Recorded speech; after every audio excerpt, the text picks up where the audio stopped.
Well, good afternoon and welcome to the dRofus Demonar series. My name is Chris Rizal. I'm the Managing Director. I'm joined by my colleague Jasper Wong, who's one of our product managers. Hi, everyone. Hope you're having a great day.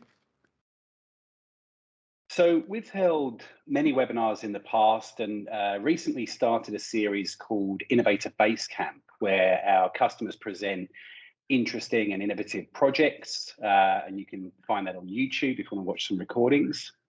But we get asked all the time, can you demonstrate a particular workflow or do a bit of a deep dive into a particular feature? And so we did a survey at the end of last year to get your feedback on the topics you'd like us to present. And that's what we'll be covering in this Demonar series throughout the rest of this year. I have to say the results were a little bit unexpected. What we thought you'd want to see versus what you actually wanted to see was a little bit different, but it just goes to show how valuable your feedback and input really is. Also, in terms of the format, the consensus was to keep it around 15 minutes. So with that in mind, we're going to not take questions, but we'll flash up Jasper's email at the end of the presentation. So if you do have any feedback or questions, please reach out to him directly afterwards. So today's topic is room data sheets. Jasper, what are the main learning objectives for today? So for today's session, we will look at what is a room data sheet, where is it being used, what goes into creating them, and we'll finish off with a demo of how you can generate a room data sheet from dRofus. There are many different terminologies for room data sheet. It is sometimes referred to as space data sheet, room book, room program. The briefing data is provided by the client. Sometimes this data has to be extracted from the client via a reverse briefing process using the room data sheet. It is a tool or document to get every stakeholder on the same page regarding the project requirements, so everyone works towards the same goal to deliver a successful project. On a project, room data sheet is always read in conjunction with other design data from the consultants. It is also used to validate design in the review process and sign off by client representatives.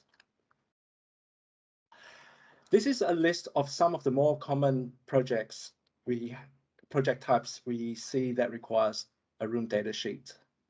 It may be a large building where the visitor journey is important, such as convention center or performance space. Or it may be a building where complex activities are carried out, for example, hospitals or laboratories. Room data sheets contain many information. It can be general information such as to identify the room in terms of the room name and number, briefing data such as your target area or your occupancy.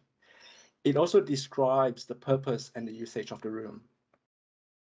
It contains stakeholder-specific requirements such as your HVAC, lighting, which are all environmental conditions. It also contains details of building elements such as your floors, walls, ceiling finishes. What goes into a room such as your FF&E, engineering services such as your GPOs or ICT panels, and many others. All in all, it contains a snapshot of information about the room. On a typical project, there are a lot of deliverables, and the room data sheet encapsulates the data of a project. Thinking back to the previous slides, you can see some of the information within these deliverables are also information that's in the room data sheets. There are a lot more details in these deliverables than in the room data sheet.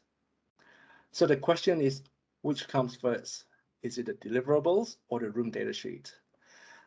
The second question is, does the room data sheets and deliverables need to be coordinated? I shall leave you with those questions and carry on. Putting together a room data sheet requires collaboration and input from different stakeholders, such as the planner, the architect, engineers, interior designers, and specialist consultants. These parties need to ensure that section of the RDS is accurate, and sometimes that data is dependent on other parties. Another benefit of producing a room datasheet is it can contain information that otherwise may not be modeled, especially at an early stage of a project. The design team consumes the data in the room datasheet. The other stakeholder that consumes the data is the client. Without an RDS, they will need to go through mountains of documents and drawings to find what they want. This is a big task. Room datasheets help to fast track the searching of information for the client to be able to provide feedback to the team. The RDS provides everything in a consolidated report. A PM is also interested as it provides a coordinated view of information which can help with getting client approval for any deviations from the project brief. We describe the room datasheet development in a simple three-step process. Step 1, the project participants collaborate and coordinate to develop their information. This information is used to inform what is designed and modeled. At this stage, any deviation can also be noted in the form of a written brief using the RDS. The third step, the client reviews the information and provides feedback to the team. And the process starts again. It is a cyclical process and it's never a one-time deal. Usually there are several rounds of client review before it is finalized. Now we will look at how this data comes together in dRofus. Within dRofus, the data is organized in a way that is conducive to the project team workflow. Each stakeholder have their own space to fill in the data.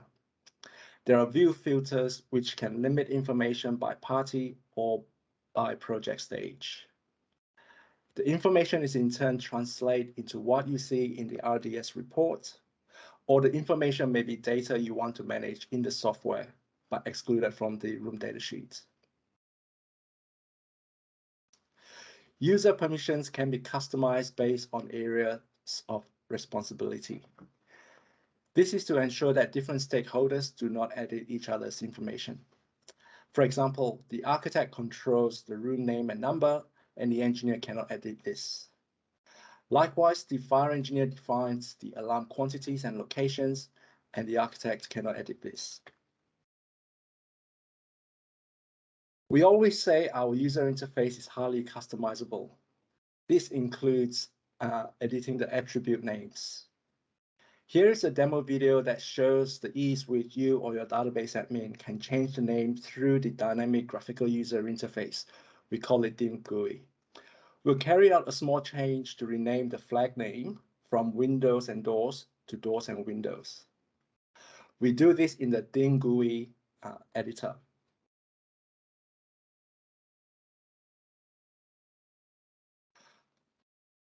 You can also rename the attribute names using this interface.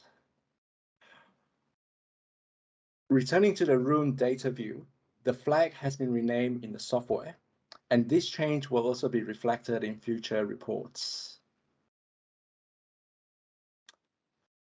Within the software, there are allowances to incorporate your logos for the report.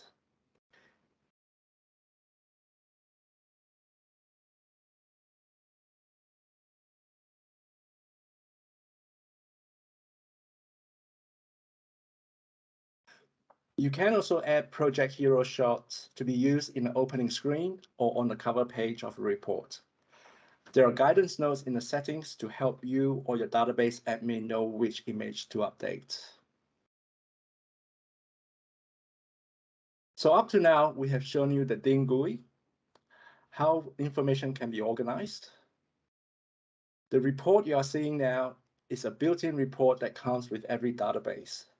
This template provides a lot of flexibility on what you want to see in the output. We are doing another demo session to do a deep dive on the DIM GUI and the built-in report. This is an example of a custom report. Custom report is specific report format that is not out of the box. The data is still the same. It's only the look and feel or the layout of the report that's customized. Here is another example of a custom report. As you can see, this is a really different format. Our built-in report offers maximum flexibility. Custom report, because of their specific design, requires maintenance and upkeep if you want to make changes. We will demonstrate how we can generate a room datasheet report using the built-in template. It will be for a room with stakeholder requirements, the FF&E, images, and a list of documents. We will be using the room function number to identify the room. In the report and export module, we will use the room data template. There are different methods available to filter for a room. As we are selecting an individual room, we will select by the function number. We will select general room properties and stakeholder information to include. We'll include all FF&E in the room and add a list of documents associated with the room. On the second page, we will give the report a custom title. There are options to change paper sizes and also fonts. Lastly, we'll select all the images and define how we want them laid out.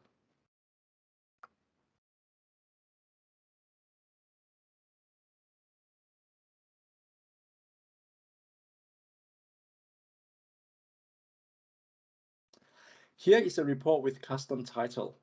As we scroll down the page, you will see various stakeholder information in their own style and in their own requirements. A list of FF&E to follow.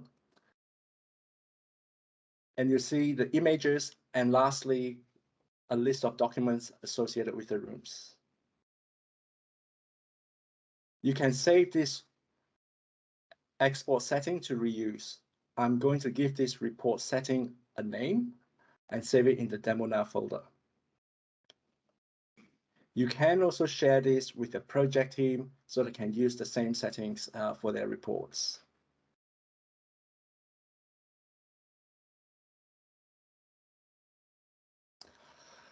We have collated a list of best practice working on room data sheets.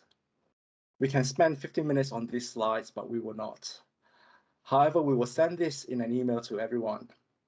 On your part, you will need to consider which are important for your project. We have 3 key takeaways to share from this list. First, lock down the room datasheet format early on in the project phase.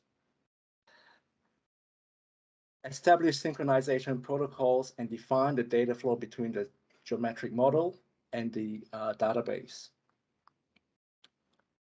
Consider all your deliverables you may need on the project so you have time to do the necessary coordination. We have come to the end of the first demonaar. I hope you've gotten something out of this session. Over to you, Chris. Well, thanks, Jesper. That was really great. Well done. Just referring back to the questions you raised at the start, which comes first, the RDS or the deliverables? Well, that's a bit like the chicken or egg debate, of course. Everyone's got their opinions, but what we do know for sure is that it will require coordination. Just in case anybody wasn't able to join today's live session, how can they find this content? The recording of this session will be posted onto the dRofus YouTube channel. We'll put the entire demonaar series into a playlist, so you're able to access them in the future. We'll notify everyone via an email when the video is available. Perfect. Okay, well, our next session will be in the middle of March, where we'll look at linking dRofus to Revit and ArchiCAD, and the invitations will be going out shortly. So thanks again for joining us today, and we'll see you next time.